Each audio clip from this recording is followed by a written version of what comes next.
独木桥上滑下来，一脸尴尬，心想刚才应该没有人看到吧。辉宝闪烁的小眼睛从小就这般会说话，从小眼神中就透露着大聪明的劲头。小时候看到爷爷给姐姐擦身子，辉宝就躲在后面，前一秒还一脸阴森阴险的表情，打算对爷爷痛下杀手的样子，被爷爷发现后又一副无辜求饶的模样。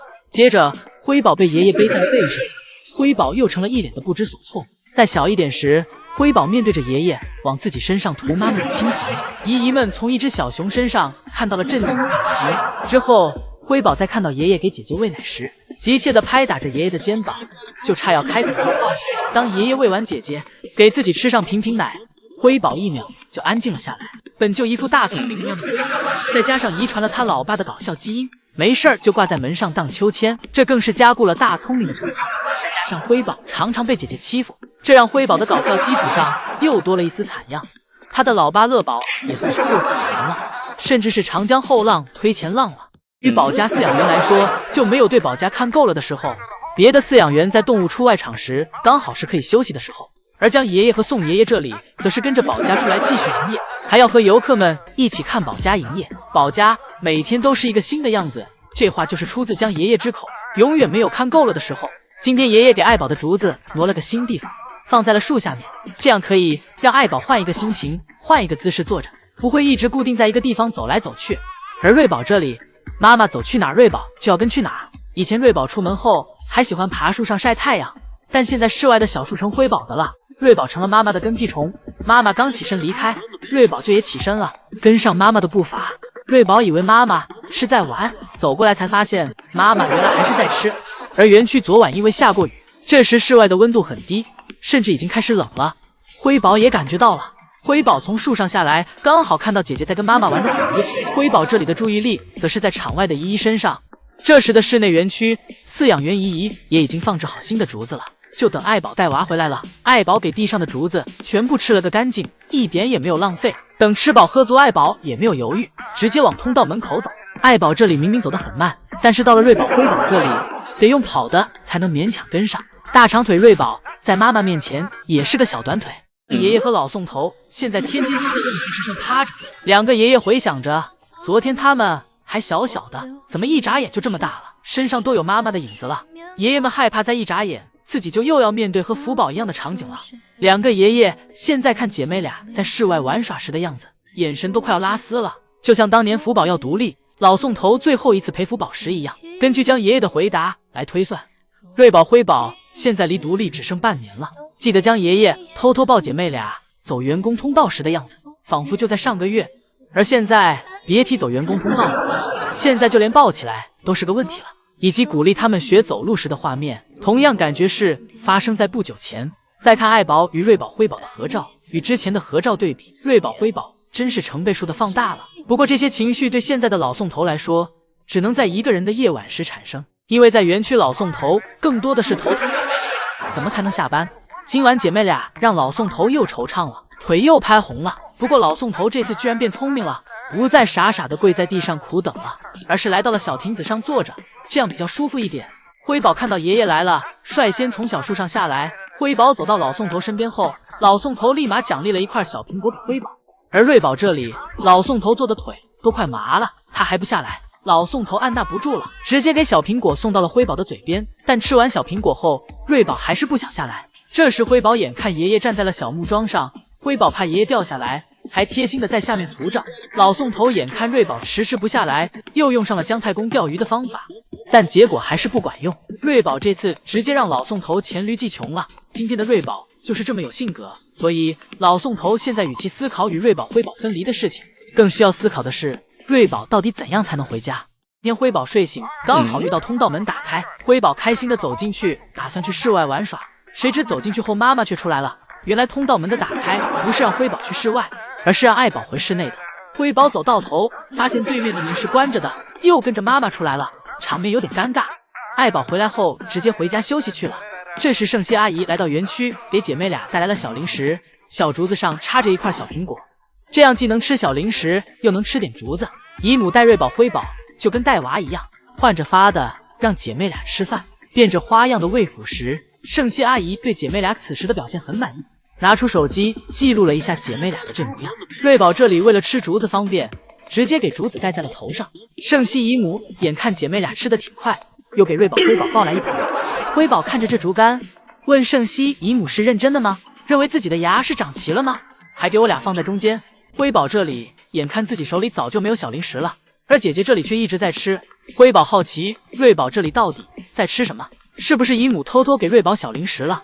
辉宝凑上前让瑞宝张开嘴让自己看看。此时辉宝的这点小心思全写脸上了。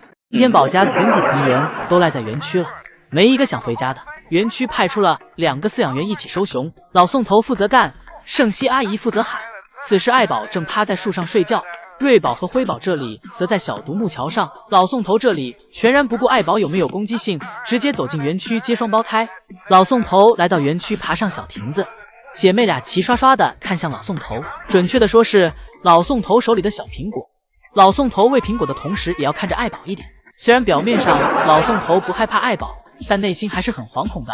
喂完手里的小苹果后，老宋头又回去了一趟，去拿属于爱宝的小苹果。重新拿来小苹果后，老宋头蹲在通道门口前拍打着大腿，吸引爱宝过来。爱宝秒懂老宋头的心思，直接朝着通道门走去。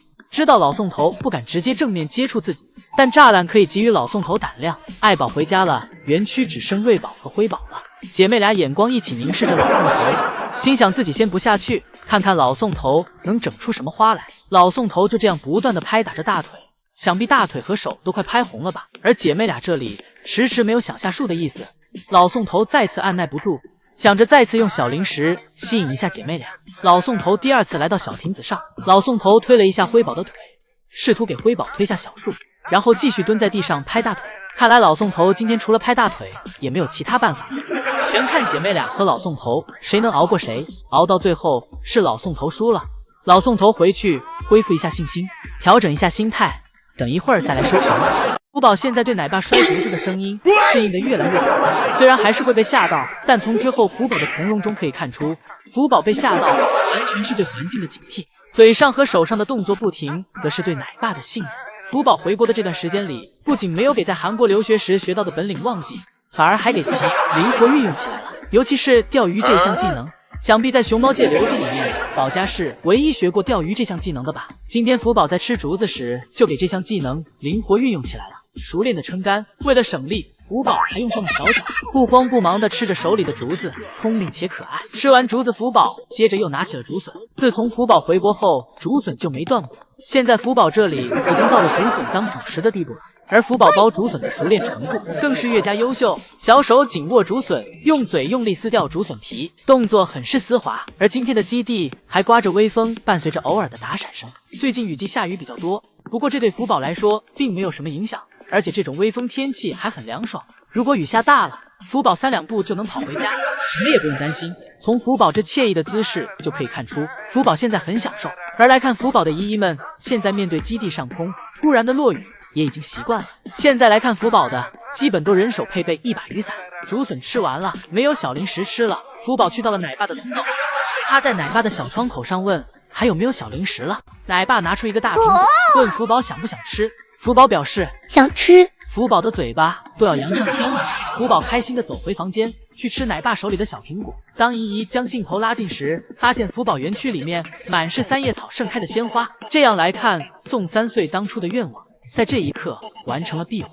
说老宋头昨晚怎么这么着急接娃，早早的就来到园区了，原来是又偷摸给姐妹俩买玩具了。老宋头蒋瑞宝可喜欢自己的这个球了。昨天的宝家每个人都很悠闲，爱宝给奶爸放置的竹子当躺在竹子上肆意的打着滚儿，一整个享受，仿佛是在炫耀自己这丰富的物资，一边打滚儿一边还享受的给自己挠着痒。乐宝这里更舒服，一边铲着青团一边吃竹子，这趴在小亭子上的模样也很可爱。下午老宋头早早的就来到了园区，同时给姐妹俩带来了小零食。瑞宝看到后立马就跑了过去，这奔赴感直接给老宋头的情绪价值拉满。一旁的辉宝也赶紧从树上下来，小零食一口也不能少吃。老宋头偷摸告诉姐妹俩，自己给他们准备了小玩具，让姐妹俩一会儿回家的时候快一点。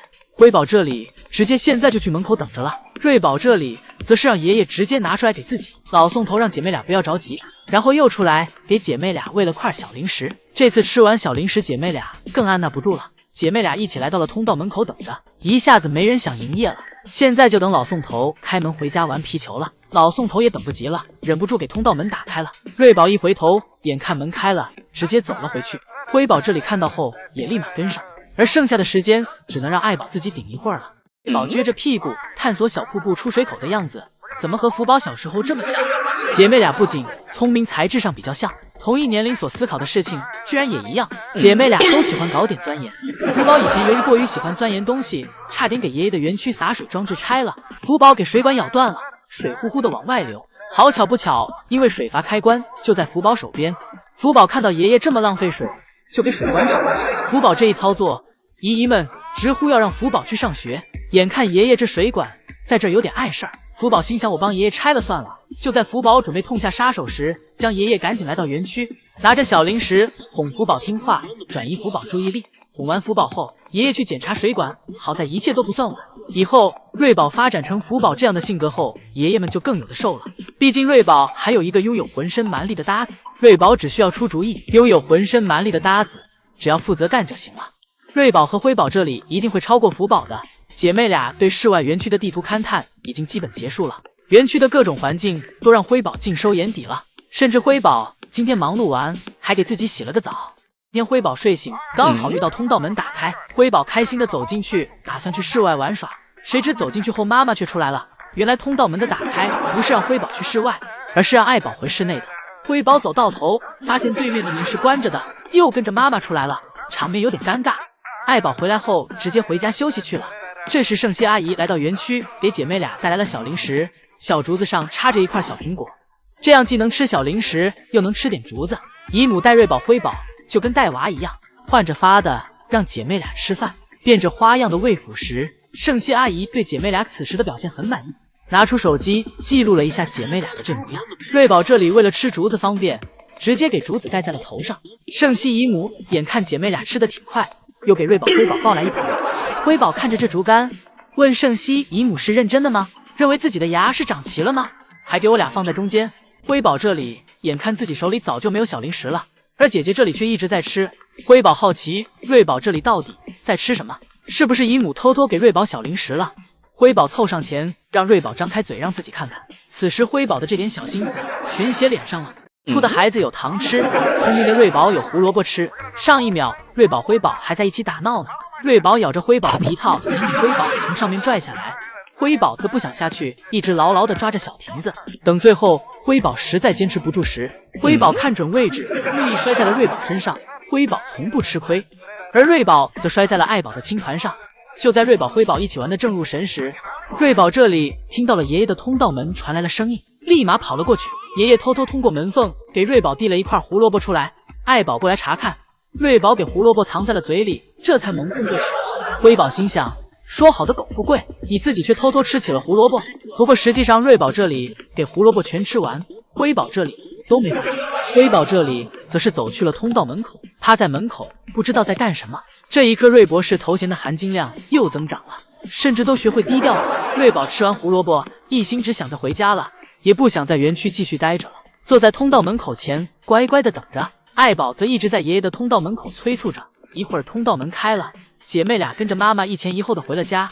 之后爷爷又来到了乐宝这里，乐宝向来磨磨唧唧，但这次却很配合，这让姨姨们都有些不舍。本想着还能多看一会儿乐宝的，没想到乐宝这次听到奶爸的呼喊声后，就立马跑回家了。老家饲养员的脑洞真是越来越大了。饲养员们在游客们去往熊猫世界的路旁，用落叶堆出了瑞宝、辉宝。饲养员们收集了数袋的落叶，仔细的进行铺设，同时还有饲养员不断的在往这儿运输落叶。很快，从一开始的2名饲养员来到了4名饲养员。饲养员们给瑞宝的名字铺设好后，发现辉宝的名字放不下了，只能竖着摆放了。当妹妹的就稍微委屈一下吧。不过这依旧不妨碍他们这卡通形象的可爱。而真正的瑞宝、辉宝此时正在室内园区呢。今天瑞宝、辉宝的体重又一样了，取决于辉宝的体重是否和瑞宝一样。决定因素是辉宝测体重前产青团，还是测完体重后产青团。今天这个就应该是辉宝测体重前青团大的。辉宝这里对声音很敏感，爱宝走过来时，辉宝立马警觉地睁开了眼睛。等爱宝走过去后，就又闭上了。瑞宝这里正忙着吃竹子，趁妹妹睡觉的功夫，自己努力把体重追上来。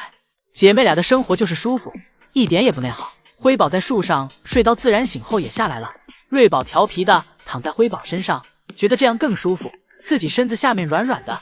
而辉宝这里也没阻止瑞宝，妥妥姐妹情深。姐妹俩已经对室外园区适应到了不想加班的程度，开始不再对室外园区那般期望，而是到点就往通道门口跑，让自己回那有恒温空调的室内睡大觉。但爷爷们表示，不，你还想再玩一会儿。瑞宝聪明的头脑总是会出现一些人力人气的想法，不像辉宝出门后不管在哪自己就只想着玩，对于回家不回家根本不放在心上。辉宝今天出门后就爬上了树，一会儿看看风景，一会儿看看姨姨。瑞宝这里正在思考着园区里面是不是可以有更多的打开方式，而爱宝就只负责吃，补充自己的营养，好给姐妹俩喂奶。因为园区各种危险行为早已被奶爸们提前做了防护，爱宝根本不用费心。姐妹俩一个研究地下，一个研究地上。辉宝想要爬到更高的地方，但是有爷爷的塑料壳挡着，辉宝根本上不去。而瑞宝这里又开始琢磨小瀑布了。一家三口各有各自要忙的事情。爱宝给上面小床上的竹子吃完后，又来到了下面的小床上，碰巧还和瑞宝来了个偶遇。没事干的瑞宝看到妈妈动了，立马跟上妈妈，妈妈去哪儿自己就去哪儿，这也算打发时间的方法。而树上的辉宝此时已经逐渐进入了梦乡。瑞宝坐在小床上，还抬头看了看妹妹，看看妹妹在玩什么。瑞宝看到妹妹也这么无聊后，自己走下了小亭子。只见瑞宝嘴角开始上扬，看上去很开心，原来是通道门开了。爱宝看到瑞宝都回去了，自己也立马跟上了。此时在树上听到动静的辉宝醒了过来，辉宝环顾了一下四周，发现就只剩自己了。辉宝心想，这硕大的园区就只留下我自己，你们是认真的吗？辉宝害怕了，立马抱着小树从树上下来，赶紧往通道门跑去。辉宝和瑞宝现在一定是给老宋头当成同类了。老宋头在园区走来走去，打扫着卫生，摆放着竹子。瑞宝这里此时在树上吹着空调睡着觉，根本不去在意老宋头在干嘛。而辉宝这里虽然在树下，完全是给老宋头当佣人了，丝毫没正眼瞧老宋头。而老宋头则是任劳任怨的状态，给园区的青团清理干净后，又赶紧给辉宝送来了竹子。今天下午的竹子还是2种口味的，这让辉宝对老宋头的表现很满意。任凭老宋头在园区四处逛，辉宝这里都没有任何情绪上的变化，因为辉宝是老宋头亲手带大的，要么辉宝给老宋头当成了熊，要么就是辉宝给自己当成了人。辉宝小时候，老宋头给辉宝抱在怀里的样子，简直就像在抱自己的亲女儿一样。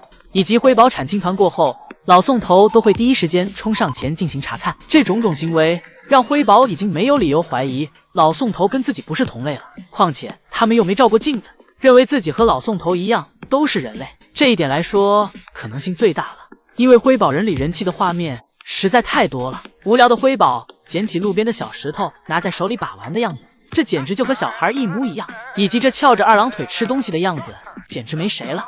而树上的瑞宝更是如此，就这样一直躺在树上享受着老宋头在干嘛，丝毫不在意，静静地看着天空，享受着自己的雄心。今天辉宝睡醒，刚好遇到通道门打开，辉宝开心地走进去，打算去室外玩耍，谁知走进去后妈妈却出来了。原来通道门的打开不是让辉宝去室外，而是让爱宝回室内的。辉宝走到头，发现对面的门是关着的，又跟着妈妈出来了，场面有点尴尬。爱宝回来后直接回家休息去了。这时圣熙阿姨来到园区，给姐妹俩带来了小零食，小竹子上插着一块小苹果，这样既能吃小零食，又能吃点竹子。姨母带瑞宝辉宝就跟带娃一样，换着发的让姐妹俩吃饭，变着花样的喂辅食。圣熙阿姨对姐妹俩此时的表现很满意，拿出手机记录了一下姐妹俩的这模样。瑞宝这里为了吃竹子方便，直接给竹子盖在了头上。圣熙姨母眼看姐妹俩吃的挺快，又给瑞宝辉宝抱来一盘。辉宝看着这竹竿，问圣熙姨母是认真的吗？认为自己的牙是长齐了吗？还给我俩放在中间。辉宝这里眼看自己手里早就没有小零食了，而姐姐这里却一直在吃。辉宝好奇瑞宝这里到底在吃什么，是不是姨母偷偷给瑞宝小零食了？辉宝凑上前让瑞宝张开嘴让自己看看。此时辉宝的这点小心思全写脸上了。爷爷在台湾和香港也待了1天后，今天回去了。江爷爷回去后的第一件事儿就是带瑞宝辉宝去室外郊游了。2天没见姐妹俩了，江爷爷好好给姐妹俩安排了一下。江爷爷为了方便瑞宝爬上树后有吃的，直接在小亮台上放了一把竹子。当然也特意在树下的小床上为辉宝放置了一把。知道辉宝现在还爬不到树上，瑞宝爬上小树后，站在小亮台上，贪婪地呼吸着上面的新鲜空气。感受完这一层的新鲜空气后，瑞宝还想爬到更高的地方。好在江爷爷和宋爷爷早有准备，给上面的树干包上了塑料保护壳。瑞宝尝试了一下就放弃了，因为上面太滑了。之后，瑞宝从小树上下来，去找妈妈和妹妹了。上面风景虽好，但太孤独。瑞宝从树上下来后，来到了爱宝身边。姐妹俩现在在室外园区，不会在一个地方待太久，而且现在还没有人看到过瑞宝、辉宝在室外园区睡觉的样子。姐妹俩根本舍不得睡觉。瑞宝反反复复的爬树，而辉宝一次也不想尝试。瑞宝在园区兜兜转转，一会儿又来到了坡下。瑞宝小手扶着墙壁，慢慢的站了起来。这两步走的多少有点人里人气的。而此时的江爷爷和宋爷爷这里正处在社恐现场，老老实实的给姨姨们回答着他们的问题。爱宝眼瞅瑞宝和辉宝不吃小亭子上的竹子，于是走了过来，打算给他们解决掉，不能浪费粮食。爱宝挑选了几根竹子吃掉后，想回家了，带着姐妹俩就往通道门口走去。而此时在园区上方的江爷爷看出了爱宝此时的想法，立马用对讲机呼喊在控制室里的饲养员，让其给通道门打开。而接下来瑞宝、辉宝每天都将会来室外园区玩耍。老宋头和姨姨们辨认姐妹俩的方法是一样的，一旦瑞宝或者辉宝将头藏起来，同时也看不到尾巴时，老宋头也不敢轻易去确认。宋3岁无法辨认出此时躺在小床上的是谁，只能称其为小家伙。老宋头夸赞爱宝最近的状态很好，无论是吃竹子还是产的青团都很健康。碧绿色的青团是老宋头的最爱。此时老宋头也很想知道小床上的到底是谁。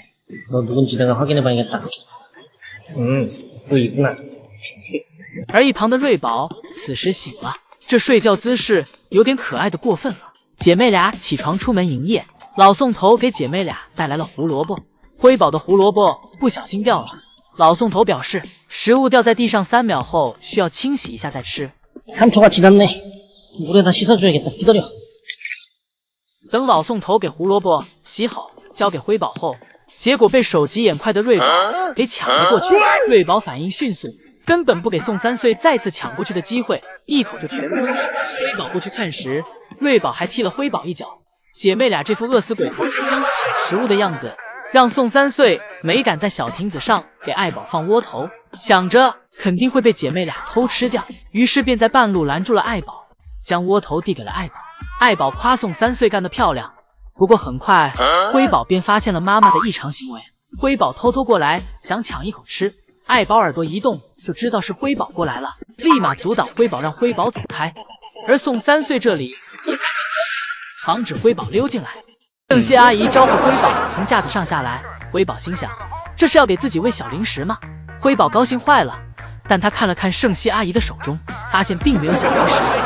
辉宝知道盛熙阿姨的小零食都会放在口袋里，便又往盛熙阿姨的口袋里钻，想要找到自己心心念念的小零食。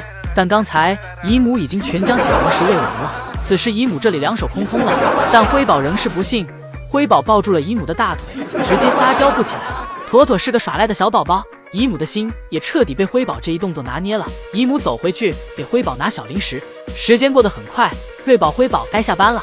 然而明明已经到了下班时间，瑞宝和辉宝却还在爬架上挂着睡觉，不肯挪动一步。老宋头叫了好几遍，瑞宝和辉宝跟没听到一样。老宋头都着急了。老宋头走进园区，随手掰断了一根竹子，然后在竹子上插了一块小零食，还特地让辉宝闻了闻，随后便放在了小木床上。这是老宋头常用的欲擒故纵手法。老宋头招呼着瑞宝和辉宝从爬架上下来，不过瑞宝依然懒洋洋的不肯动，只是抬了抬手回应老宋头。瑞宝总是沉稳的不像是个孩子，另一边的辉宝就没这么沉稳了，他急着爬下来。辉宝用他那小短豆腿丈量着自己与脚下着力点的距离，试了试发现简直是差之千里。辉宝整个身子向下出溜了一下才踩到着力点。辉宝说什么都要吃到小床上的小零食。辉宝费了半天功夫可算是下来了，看样子零食已经是辉宝的囊中之物了，但这一切都在老宋头的计划之内。辉宝看见宋爷爷来了，立马呼哧呼哧的跑了过来。宋爷爷为了不让辉宝误会，伸出手跟辉宝展示，表示自己这次没有带小零食，反复给辉宝查看。辉宝不信，就是想吃小零食。辉宝趴在小亭子上，不断的靠近宋爷爷。宋爷爷怕辉宝掉下来，还给辉宝往上扶了一下，然后又试图转移辉宝的注意力，跑到了一边。但宋爷爷殊不知自己这时已入了辉宝的圈套。辉宝一松手，给自己摔下了小亭子，然后晃了晃自己那摔懵的小脑袋，接着起身往前走去。直到这儿，宋爷爷才反应了过来，原来辉宝从开始目的就是想溜进通道里。好在宋爷爷反应了过来，及时赶在了辉宝的前面。辉宝现在是越来越聪明了。辉宝之后又虚晃了一下宋爷爷，完全是在故意挑逗爷爷。玩开心的辉宝最后乐颠颠的重新爬回小亭子上，抽出一根竹子，开始大快朵颐。而树上的瑞宝这时则伸了个懒腰，示意自己睡醒了。瑞宝从树上下来，走去了妈妈身边，试图从妈妈那里混口吃的。瑞宝转了一圈，发现妈妈给小零食吃的很是干净，一点渣渣都没找到。瑞宝兜兜转了一圈，最后来到了辉宝这里。瑞宝走过来，直接坐在了辉宝身上。瑞宝是会挑地方的，辉宝则是努力给自己挣脱出来。实际上，瑞宝是想霸占辉宝的这个位置，因为这里可以依靠着身后的独木桥很舒服。而且，瑞宝不止霸占了辉宝的位置，还给辉宝刚才挑选的竹子也抢了过来。辉宝这里重新挑选了一根竹子后，带着竹子去到了树上，是要和姐姐分开坐。爷爷今天来收熊，遇到了坐在地上卖萌的瑞宝。虽然江爷爷不再发布每周的节目了，但面对这么可爱的瑞宝，自己还是要拿出手机记录一下的。不过这一次是为了自己。江爷爷跪在地上给瑞宝找着角度。江爷爷和宋爷爷的拍照方式大不相同，宋爷爷一向都是贴脸拍，屏幕里只能放下身体的一个部位，多一点都放不进去，甚至有时整个屏幕都是毛发，突然跳转到某一个画面时，都会分不清这究竟是哪一个部分。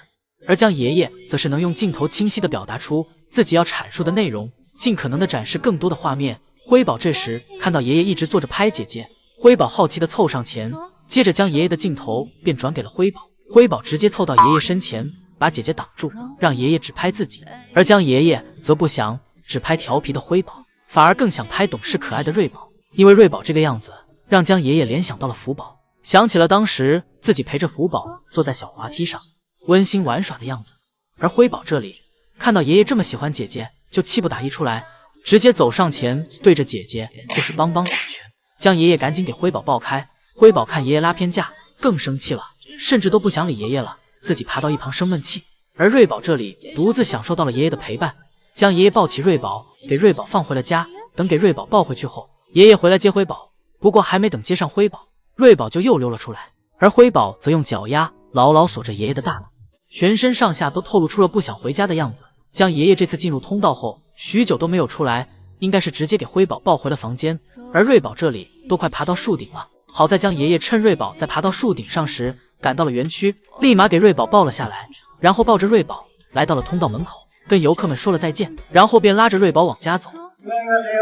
不过瑞宝和辉宝一样，全身上下都透露着不想回去，爪子牢牢抠着草皮，都给抠出印子。